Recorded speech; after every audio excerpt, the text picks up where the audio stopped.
यहाँ पे कुछ लाइटें लगी, ये हमारे जो एरर कोड भी देती हैं, तो इसको भी आपको बताएंगे कि इसमें कैसे हम समझें। हमको कोई चीज़ याद करने की ज़रूरत नहीं है, ठीक है।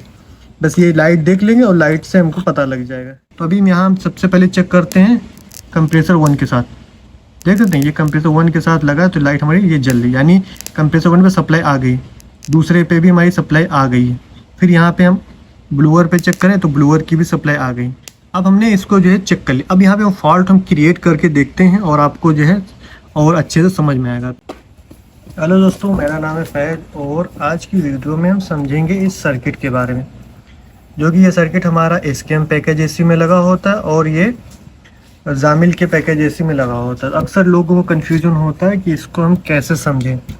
तो ये हमने सर्किट बाहर निकाला हुआ है और ये हमने सारा जो है यहाँ पे अभी किया है सेटअप आपको समझाने के लिए। मैं बाहर निकाल के आपको अच्छे समझाएं क्योंकि उस सिस्टम में लगे आपको समझाना थोड़ा सा कॉम्प्लिकेटेड भी होता है और आपको जो है समझ में भी नहीं आता। तो यहाँ बाहर निकाल के आपको अच्छे से समझाएंगे। तो इसमें हम बाद में आपको समझाएंगे, पहले यहाँ पे आपको कुछ इसके पॉइंट जो है आपको समझा देते हैं कि इसके पॉइंटों को आप कैसे समझें। तो ये सबसे पहले ये समझ लीजिए, इस सर्किट को जो है पहले चालू करना होता है कुछ, यानी पोर्ट यहाँ पे कनेक्शन दिए उसको हम समझेंगे। तो सबसे पहले ये देख लीजिए, ये हमारा L1 है, इस सप्लाई एक आने के लिए, एक हमारा N है, ये जो है इस सर्किट को चालू करेगा, ठीक है। और ये हमारा कनेक्टर हो गया ट्रांसफार्मर के इन होने के लिए 220 वोल्ट, और यहाँ पे ट्रांसफार्मर से आउट होकर के हमारी दो सप्लाई आएंगी, एक हमारी तकरीबन 10 वोल्ट की, एक हमारी 24 वोल्ट की। अगर मैं दिखाने की कोशिश करूँ तो ये मेरे पास ट्रांसफार्मर है, ये इस टाइप का ट्रांसफार्मर है, ये जो मैंने लगा के रखा है ये दोनों एक ही हैं। तो देख सकते हैं यहाँ पे इन है, एक सप्लाई जाएगी 220 और यहाँ से आउट होकर के दो सप्लाई निकलेगी, एक हमारी जो है 10 वोल्ट, एक 24 वोल्ट, ठीक है। तो ये मल्टी वोल्टेज निकालती हैं क्योंकि हमारे 10 वोल्ट इस सर्किट को एसएमपीएस को देने के लिए, इस सर्किट को वर्क कराने के लिए 24 वोल्ट हमारे इस यहीं से रिमोट पे जाएंगे। जैसे कि आपको पता है रिमोट पे 24 वोल्ट हमारी सप्लाई जाती है। तो यहाँ से L1 मिला, यहाँ से N मिला, इस सप्लाई हमारी जो है सर्किट को मिल गई। अच्छा, जो ये सप्लाई आएगी वो हमारी जो है और डायरेक्ट आएगी। डायरेक्ट मतलब कैसे, सर्किट से होते हुए और सिस्टम में MCB वगैरह लगी होगी। ये आप मतलब यानी ऑप्शनली है, इसको आप कंफ्यूज ना हो, ये कोई इतना ज़रूरी नहीं। कुल मिला के इसको सप्लाई मिलेगी 220, ठीक है। ये सप्लाई इसको 220 पहले मिलनी चाहिए। सप्लाई मिलने के बाद यहाँ पे ये ऐसे ये जो वो लाइट जलेगी पावर की, जो ये जली ग्रीन। तो यहाँ पे कुछ लाइटें लगी, ये हमारे जो एरर कोड भी देती हैं, तो इसको भी आपको बताएंगे कि इसमें कैसे हम समझें। हमको कोई चीज़ याद करने की ज़रूरत नहीं है, ठीक है। बस ये लाइट देख लेंगे और लाइट से हमको पता लग जाएगा। तो ये अभी आगे वीडियो में एक्सप्लेन कर। सबसे पहले हम यहाँ पे बेसिक आपको बता रहे हैं इस सर्किट के बारे में। तो जैसे मैंने बताया यहाँ पे लगी, और ये हमारे पोर्ट हैं कॉन्टेक्टर पे जाने के लिए, यानी हमारा आउटपुट है। यानी यहाँ पे पहले सेफ्टी आएंगी, सारी सेफ्टी कनेक्ट हुई। ये वाला पोर्ट जितनी यहाँ पे लगी सब हमारी वो लगी सेफ्टी की लगी हुई। LP, HP, HP1 यानी दो कंप्रेसर का ये हमारा सर्किट है। यानी एक LP, दो LP, एक HP, दो HP, यानी दो हमारे HP, दो हमारे LP, एक कंप्रेसर का, दो कंप्रेसर लगे हुए। इस वजह से ये हमारा एक्टिवेट करने के लिए सर्किट, ये कैसे है ये भी थोड़ा हम डिटेल में आपको समझाएंगे। और ये हमारा हो गया, यहाँ पे रिमोट की वायरिंग लगेगी। ये ऑप्शनल है, ये ऑप्शनल है, ये ऑप्शनल है, इसमें कोई कनेक्शन नहीं, ठीक है। और ये हमारा आउटपुट है, यानी ये हमारे सारे इन है, ये हमारे सारे इन है। इन सभी को जो है सप्लाई फीडबैक ले करके और जो हमारे सेफ्टी लगी हैं सबको जो मेजर करने बाद फिर यहाँ से आउटपुट निकलेगा और फिर हमारा कंप्रेसर पे जो सप्लाई गई वो कंप्रेसर को चालू कराएगा, ब्लूअर पे गई वो ब्लूअर चालू कराएगा, और कंडेंसर फैन मोटर पर गई कंडेंसर फैन मोटर चलाएगा, जिस पे जानी ये हमारा आउटपुट, यानी ये हमारा सप्लाई आउटपुट है। यहाँ से आउट होकर के डायरेक्ट कॉन्टेक्टर को चालू करने के लिए सप्लाई जाएगी। ये हमारी सेफ्टी का हो गया, ये हमारा रिमोट का हो गया, और ये मैंने बता दिए L1 सप्लाई के लिए और N1 ये न्यूट्रल यहाँ पे लगे, यहाँ फेस लगेगी। ये 220 सप्लाई पे वोल्ट करता है सिस्टम। हम जो हमारा जो जिस पैकेज एसी में लगा होगा वो 3 फेज की सप्लाई होगी, लेकिन यहाँ पे न्यूट्रल दे करके और फेस दे के 220 सप्लाई दी जाएगी। ट्रांसफार्मर के ये पोर्ट हो गए, ये हमारा इन हो गया, ये आउट हो गया। यहाँ सप्लाई जाएगी 220 हाई वोल्टेज, यहाँ से आएगी 24 वोल्ट और 10 वोल्ट, ठीक है। ये हमने इतना समझ लिया। अब थोड़ा सा यहाँ पे बात करते हैं डिटेल की। डिटेल में यहाँ पे हमने पोर्ट आपको जो ये वाले बके ये बताने, ये वाले बताने, और इस लाइट के बारे में बताना है। फिर यहाँ पे एक्सप्लेन प्रैक्टिकल करके आपको दिखाएंगे, ठीक है। तो सबसे पहले यहाँ पे देखें क्या लिखा हुआ है, थोड़ा अगर नज़दीक से आप दिखाएं और देख सकते हैं LP2, ये दो हमारे पॉइंट, ये दो हमारे पॉइंट, दो ये दो, तकरीबन यहाँ पे 10 पॉइंट, 1 2 3 4 5 6 7 8 9 10 पॉइंट है। तो 10 पॉइंट हमारे इस वजह से हैं, 2 LP के 2 HP के, यानी 4 4 8 हो गए, और 2 हमारे ये इसके हो गए ऑन ऑफ के। ये थोड़ा हम आखिरी में डिटेल में इसको बताएंगे ये कैसे काम करता है, ठीक है। तो LP और HP हमारे कुछ इस टाइप के होंगे, जो कि हमारा ये लगा हुआ है, इनकी दो वायरें हैं, जैसा कि मैंने बताया था 2 कंप्रेसर हैं, तो 2 LP 2 HP, जिनके 4 हमारे पीस हो गए इस टाइप के, यानी 2 LP 2 HP, तो 4 4 8 हमारे यहाँ पे वायरें निकलेंगी। तो ये यहाँ से देख सकते हैं लिखा HP1 HP1, LP2 HP2 HP2, LP1 LP1, LP2 LP2, यानी ऐसे हमारे लगेंगे। यहाँ पे हाई प्रेशर स्विच और लो प्रेशर स्विच 2 पीस लगेंगे, 8 पीस ही हो गए। बचा ये ऑन ऑफ। ऑन ऑफ वाला क्या होता है, ये कुछ नहीं, जस्ट ये है इस रिले पे क्या होता है, जैसे मैंने बताया, जो इस सिस्टम में जितने भी कॉन्टेक्टर लगे होंगे वो 220 वोल्ट पे लगे होंगे। अक्सर क्या होता है पैकेज हुआ AC में 24 वोल्ट के लगे होते, लेकिन जहाँ पे ये सर्किट लगा हुआ वहाँ पे 220 वोल्ट का हमारा कॉन्टेक्टर लगा हुआ। तो एक हमारा जो न्यूट्रल है कॉन्टेक्टर पे डायरेक्ट चला जाएगा, और यहाँ से एक आउट होकर के वो जाएगा, वो फेस जाएगा, तो हमारा ऐसे जो है 220 वोल्ट कॉन्टेक्टर को मिल जाएगा। तो यानी जब तक हमारी इस पॉइंट्स जो यहाँ से गई और वापस नहीं आएगी, तब तक अगर हमारा सारा सिस्टम भी चालू है तब भी नहीं यहाँ से सप्लाई, क्योंकि यहाँ सप्लाई पास नहीं हो, क्योंकि यहाँ पे आ नहीं रही, तो हमारा पूरा सिस्टम या कॉन्टेक्टर वगैरह नहीं चालू होगा, ठीक है। तो ये बहुत ज़रूरी है। अगर इन केस कोई प्रॉब्लम कर रहा है तो आप लूप करके यहाँ पे देख सकते हैं, जैसे यहाँ पे अभी हमने ये लगाया हो, तो अभी आपको आगे भी एक्सप्लेन करेंगे। तो जैसे मैंने बताया यहाँ पे HP LP वाले लग जाएंगे 2 पीस, और ये जो बचा है एक सप्लाई जा रही, एक सप्लाई आ रही, यहाँ से सेफ्टी में लगे हुए। अगर सेफ्टी की बात करें तो कुछ यहाँ पे स्विच लगे हुए हैं और फेस सीक्वेंस लगा हुआ है, तो उसी में जा कर के वापस आ रहा है। और ये हर सिस्टम पे वेरी करता है, जैसे जामिल में लगा हुआ है तो उसमें कुछ और टाइप हो से इसको जो कंट्रोल किया होगा, लेकिन बहरहाल एक से जाएगा, एक से वापस आ करके तभी ये जो है रिले को एक्टिवेट करेगी। फिर यहाँ पे मैंने बताया, जैसे कि मैंने बताया यहाँ पे 24 वोल्ट हमारा ट्रांसफार्मर बना रहा, तो इस 24 वोल्ट हमारे नीचे रिमोट पे जाएंगे, ROC, इस रिमोट को चालू करेंगे। जो हमारा यहाँ पे रिमोट होगा वो 24 वोल्ट का ही होगा। और ये G हो गया ब्लोअर के लिए, Y1 Y2 पहला दूसरा कंप्रेसर के लिए, W1 W2 हीटर के लिए, यानी यहाँ पे रिमोट की वायरें लगेंगी, यहाँ पे जितने हमारे सेफ्टी डिवाइस हैं वो लगेंगे, और यहाँ पे ये आउट होकर के हमारे जो कॉन्टेक्टर पे जाएंगे। ये हमने सब समझ लिया। अब इस सर्किट को ये तकरीबन सारा समझ लीजिए। ये हमारी बची लाइट। तो लाइट के लिए आप ये देखें, ये हमारी हो गई।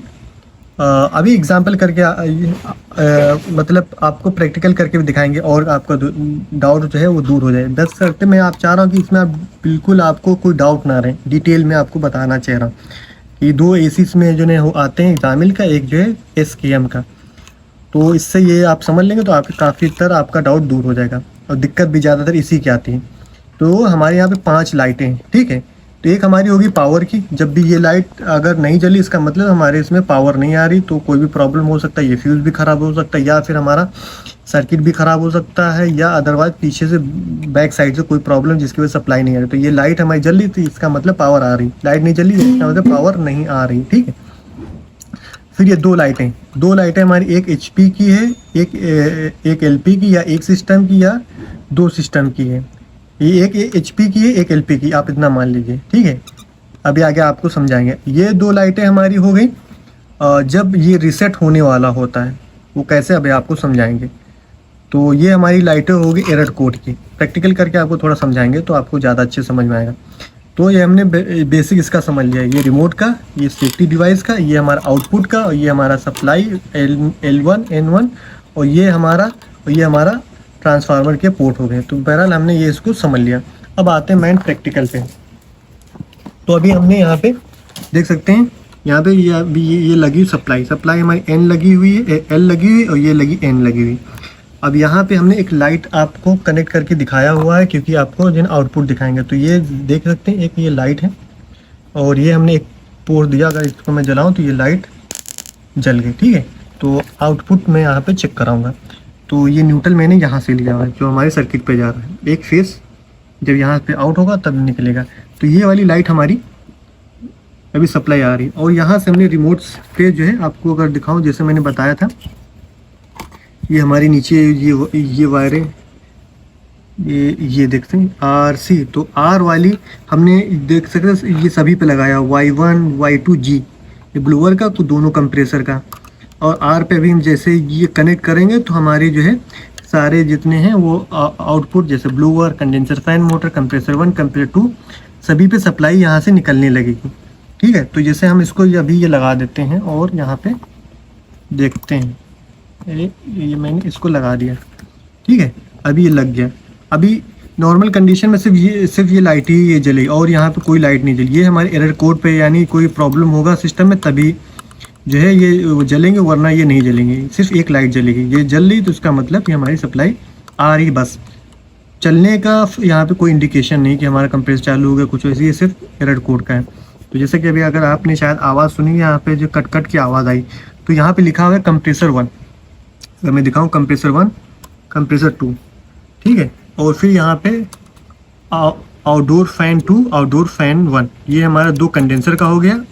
और दोनों को जो है यहाँ पे लूप कर दिया जाता है सिस्टम में, क्योंकि हमारे कंडेंसर फैन मोटर एक साथ चले, लेकिन यहाँ पे अलग अलग रिले दी गई है। तो यानी एक कंप्रेसर 1 के साथ आउटडोर फैन 1 चलेगा, ये वाला यहाँ पे ये लिखा है। कंप्रेसर 2 के साथ आउटडोर फैन मोटर 2 चलेगा, सेपरेट ये चलेगा। लेकिन लूप करके सिस्टम में लगा देते हैं तो दो पहला कंप्रेसर के साथ दोनों ही चल जाते हैं। फिर ये हो गया कंप्रेसर 2, फिर ये हो गया ब्लोअर के लिए जो IDF लिखा हुआ है। और heater 1 heater 2 X1 X2 P1 P2 ये ऑप्शनल है, हम छोड़ देते हैं। तो अभी यहाँ हम सबसे पहले चेक करते हैं कंप्रेसर 1 के साथ। देख सकते हैं ये कंप्रेसर 1 के साथ लगा तो लाइट हमारी ये जल रही, यानी कंप्रेसर 1 पे सप्लाई आ गई, दूसरे पे भी हमारी सप्लाई आ गई है। फिर यहाँ पे हम ब्लोअर पे चेक करें तो ब्लोअर की भी सप्लाई आ गई। फिर यहाँ पे अगर मैं चेक करूँ तो आउटडोर दोनों हमारे चालू, देख सकते ये लाइट हमारी जल रही है।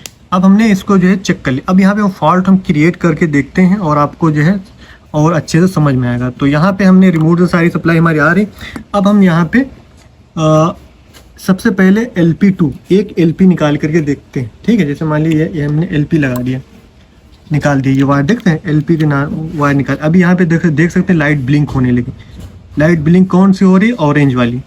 ठीक है, अभी ये लाइट ब्लिंक हो रही है। ब्लिंक होने का मतलब ये है कि अभी यहाँ पे हमारा LP वाला ट्रिप कर गया है और ये रीसेट नहीं हो, क्योंकि ये हमारे पास जो ये लगा होता है ये ऑटोमेटिक रीसेट हो जाता है। अगर ऑटोमेटिक रीसेट हो जाएगा तो यहाँ पे रेड वाली लाइट ये जलती रहेगी।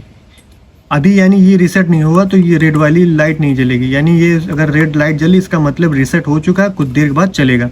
तो ये हमारा LP का है। एक LP का मैंने अभी यहाँ पे निकाला हुआ, इसको आप याद रखें, ऑरेंज वाला जल रहा है तो LP का है। फिर यहाँ पे इसको हम लगा देते हैं और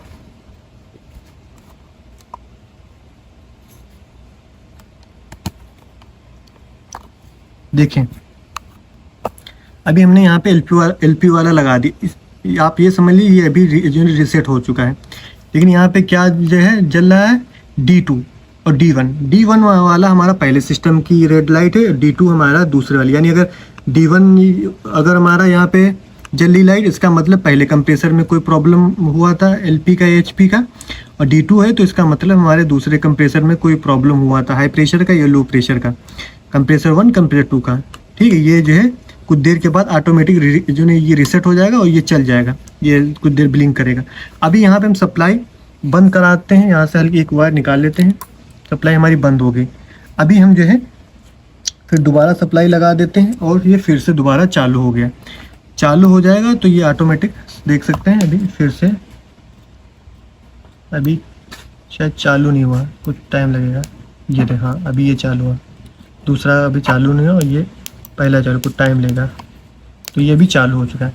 ठीक है, अब हम क्या करते हैं हाई प्रेशर वाला जो निकालते हैं। जैसे यहाँ पे लिखा हुआ है HP, तो HP वाली एक वायर निकालते हैं और देखते थे यहाँ पे दूसरी लाइट जली। पहले ये जल रही थी ऑरेंज वाली, अब येलो वाली जल रही। येलो वाली जल रही, इसका मतलब जो है हमारा HP का प्रॉब्लम है। ऑरेंज वाली अगर हमारी जल रही तो समझ लो LP का प्रॉब्लम है। अभी हम इसको, अच्छा पहले मैंने जो LP निकाला था वो दूसरे कंप्रेसर का निकाला था, अभी हमने HP जो निकाला है वो पहले कंप्रेसर का निकाला। अभी यहाँ पे जो लाइट हमारी ब्लिंक हो रही है येलो वाली, अब देख सकते हैं ये पहले कंप्रेसर का लाइट जलने लगी। यानी ये दो हमारी लाइट जलेंगी, जो हमारी लाइट है वो पहले और दूसरे कंप्रेसर के लिए है। ये एलपी और एचपी का है, तो ये एलपी का, ये एचपी का है। चाहे पहला कंप्रेसर का हो या दूसरा कंप्रेसर का हो, यही लाइट जलेगी। ये हमारा हो एचपी का हो गया, चाहे पहला कंप्रेसर का हो या दूसरा कंप्रेसर का हो। यानी ये ऑरेंज हमारा एलपी और हमारा एचपी हो गया येलो वाली, यानी D3 वाली एचपी, D4 वाली, अगर यहाँ पे देखें D4 लिखा, D5 हमारा पावर की होगी और D5 हमारी पावर की, D4 हमारी हो गई एलपी की, D3 हमारी होगी एचपी की और D2 हमारी हो गई सेकेंड सिस्टम का और D1 हो गया पहले सिस्टम का। अच्छा, ये अभी रीसेट हो गया, रीसेट हो गया। अब ये कुछ टाइम लेगा, तो उसके बाद जो है स्टार्ट कराएगा और ये लाइट बंद हो जाएगी। तो पांचों लाइटों का उम्मीद करता हूँ आपको आगे होगा समझ। ये पावर के लिए है, ये हमारा हो गया एलपी के लिए, ये हमारा हो गया एचपी के लिए, चाहे पहला कंप्रेसर का या दूसरा कंप्रेसर का। ये जो है लाइट दोनों सिस्टम की एक एक है, एलपी एचपी। ये हमारा पहले सिस्टम की में अगर एचपी एलपी को कोई प्रॉब्लम करेगा तो जलेगा। ये दूसरे सिस्टम का है, चाहे एलपी एचपी, ये लाइट जो है ऐसे करेगी। ये जब रीसेट हो जाए तब जलेगी, ये जब फॉल्ट आएगा तब जलेगा। ठीक है, उम्मीद करता हूँ आपका डाउट क्लियर हो गया होगा। ठीक है, तो इसको यहाँ से बंद कर देते हैं और अब दोबारा यहाँ पे लगाते हैं। और जब ये प्रॉब्लम आएगा तो यहाँ पे कोई सप्लाई बाहर नहीं निकलेगी। ठीक है, तो अभी हमने इसको दोबारा इस वजह चालू करने के लिए आपको बताया, जो मैंने आखिरी में बताया ये आपको समझाएंगे। अभी देख सकते हैं यहाँ पे सब लगा हुआ है। ये दूसरा कंप्रेसर भी चालू, पहला कंप्रेसर भी चालू हो गया और यहाँ पे ब्लोअर भी चालू हो गया। ये कंडेंसर 1 कंडेंसर 2 सब चालू हो गया, लाइट जो जल रही है। ठीक है, सप्लाई आउट हो रही। अभी यहाँ पे सब चीज़ लगा, सब चीज़ ओके नॉर्मल है। हम सिर्फ क्या करें, ये ऑन ऑफ वाली वायर हम निकाल लेंगे। जैसे मैंने बताया था, ये सिर्फ और सिर्फ एक्टिवेट कराएगा। तो यहाँ से मैंने क्या किया, सब निकाल लिया। ठीक है, जब सब निकाल लिया तो यहाँ पे देख सकते कोई एरर कोड नहीं आया, यहाँ पे कोई यानी लाइट जली नहीं और यहाँ से सप्लाई जो निकल रही थी वो बंद हो गई। यहाँ तक कि ब्लोअर का और कंडेंसर का कोई लाइट यहाँ पे देख सकते हैं, कोई लाइट जो है यहाँ पे नहीं जल रही। इसका मतलब ये है कि हमारा जो ये पॉइंट है, ये हमारा पूरा जो है सिस्टम वर्क करेगा। अगर ये सप्लाई हमारी कनेक्ट नहीं होगी या वहाँ से आ नहीं रही होगी तो हमारा पूरा सिस्टम नहीं चलेगा। यहाँ पे कुछ नहीं शो करेगा, लेकिन ये सप्लाई नहीं आ रही। तो ये सप्लाई जो स्केम में लगी होती, मैं आपको बता दूँ, ये वाली सप्लाई हमारी क्या होती, जो वहाँ पे स्विच लगा हुआ होता है, स्विच में जा कर के और फिर उसके बाद हमारा जो इस टाइप का वो लगा होता है, ये फेस सीक्वेंस, वहाँ से आउट हो करके और फिर हमारा जो है क्या बोलते हैं, उसमें जो इसका फ़ैन ब्लोअर का ओवरलोड लगा होता है, उसमें होता है। तो ये उसमें लगा होता है, तो वहाँ से आउट होकर के ओवरलोड का 95 और 96 से आउट होकर के तब ये यहाँ पे आता है। अगर नहीं आ रहा तो पूरा सिस्टम नहीं चलेगा, यहाँ पे कोई एरर कोड नहीं आता। तो ये सारी डिटेल हमने समझ ली। अच्छा, जामिल वगैरह में लगा होता है तो उसको अलग तरीके से जो करते, बाकी ये सब सेम होगा। यहाँ पे सारी सेफ्टी लगी, यहाँ पे रिमोट की वायर लगी, यहाँ पे सब लगा, सब तकरीबन सब सेम होगा। अगर ये वायर का ही हो सकता है, ये भी वायर सेफ्टी से ही जाएगी और कुछ नहीं, यानी वो बस सेफ्टी से घुमा के करके जैसे वो सीरीज़ में यूज होता है वैसे एक वायर जाएगी और सब कहीं से घूम करके इससे आ जाएगी और जा करके इसमें रिले को के पॉइंट पे इनपुट पे आ जाएगी। रिले चालू होगी तो वही वाली सप्लाई निकल के इस पॉइंटों पे निकल जाएगी। तो ऐसे ये सारा वर्क करता है। तो हमने सारा को डिटेल में आपको समझा दिया। उम्मीद करता हूँ आपका जो अब इसके बाद कोई डाउट नहीं रहे इस सर्किट, जहाँ भी आपको ये अब ये सर्किट मिलेगा आप समझेगा अरे ये तो ऐसे जो है हम इसको जो है कोई फॉल्ट को हम सॉल्व कर लेंगे। तो मैंने एक बार फिर मैं आपको फिर से एक बार रिव्यू करा दूँ। ये यहाँ पे रिमोट की वायरें लगेंगी, जो कि आप देख सकते हैं यहाँ पे सारी सेफ्टी की वायरें लगेंगी। यहाँ पे आउट होकर हमारे कॉन्टेक्टर पे जाएंगी, ये हमारी सारी रिले इसकी लगी हुई हैं। और ये हमारा फ्यूज इस सर्किट पे जो सप्लाई है उसका है। ये हमारा दो जो पॉइंट है वो ट्रांसफार्मर पे, ये इनपुट का है, ये आउटपुट का है। यहाँ पे 10 वोल्ट आएगा, एक पे 24 वोल्ट आएगा। ये हमारा एन हो गया, या इसको जो है 220 सप्लाई चाहिए। और यहाँ पे ये वाले ऑप्शनल है। और ये हमारे 4 जो लगे हुए हैं ये सप्लाई के लिए हो गए। यहाँ पे सप्लाई जब आएगी तब ये जलेगा। ये हमारा जो हो गया एलपी का, ये हमारा हो गया एचपी का, और ये हमारा पहले दूसरे सिस्टम का, ये हमारा पहले सिस्टम का। जब ये रीसेट होगा तब ये जलेगा, जब ये फॉल्ट आएगा तब जलेगा। ये हमने इसको समझ लिया। तो उम्मीद करता हूँ जो सर्किट के बारे में जो आपका डाउट होगा वो क्लियर हो गया होगा। अगर फिर भी कोई का डाउट है तो आप कमेंट करके बेझिझक पूछ सकते हैं। अगर वीडियो अच्छा लगा हो तो वीडियो को लाइक करें, और तब तक के मिलती है नेक्स्ट वीडियो में। हाँ, अगर स्कैम की वायरिंग का आपको नहीं मालूम है तो ये वाली वीडियो आप जा करके देख सकते हो, उसमें मैंने डिटेल में बताया हुआ है।